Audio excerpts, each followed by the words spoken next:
கண்ணுக்குள்ள இருந்து நீங்க பார்க்கணும், என் காதுக்குள்ள இருந்து நீங்க கேட்கணும், என் வாய்க்குள்ள இருந்து நீங்க பேசணும், என் இருதயத்திலிருந்து நீங்க உலாவணும். ஆண்டவரே, கண்டதும் வந்து சேர்ற குப்பை தொட்டி நான் இல்லை. என் இருதயம் குப்பை தொட்டி இல்லை, நான் உடன்படிக்கை பெட்டி.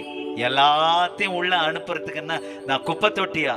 இந்த கண்டத்தையும் பார்க்கறதுக்கு நான் என்ன இந்த கண்ணு குப்பை தொட்டி கண்ணா? இது நீங்க கொடுத்ததப்பா. என் டிவைஸ் என்னை குறித்து சாட்சி சொல்லணும். ஆண்டவரே, நான் யூஸ் பண்ற ஒவ்வொரு கேட்ஜெட்ஸும் என்னை குறித்து சாட்சி சொல்லணும். கடைசி நாட்கள்ல ஒவ்வொன்றும் சாட்சி சொல்லுமே. அது போல ஒரு மனிதன் இருந்தான், ஒரு தேவ மனுஷன் இந்த பகுதியில இருந்தான். அவனுக்கு நான் ஸ்கூட்டரா இருக்க பெருமைப்படுறேன், அவனுக்கு நான் காரா இருக்க பெருமைப்படுறேன், அவனுக்கு நான் செல்போனா இருந்ததை குறித்து பெருமைப்படுறேன், அவனுக்கு நான் லேப்டாப்பா இருந்ததை குறித்து பெருமைப்படுறேன், அவனுக்கு நான் ஒரு டேபா இருந்ததை நினைச்சு பெருமைப்படுறேன்னு ஒவ்வொரு கேட்ஜெட்ஸ் நம்ம குறித்து சாட்சி சொல்ல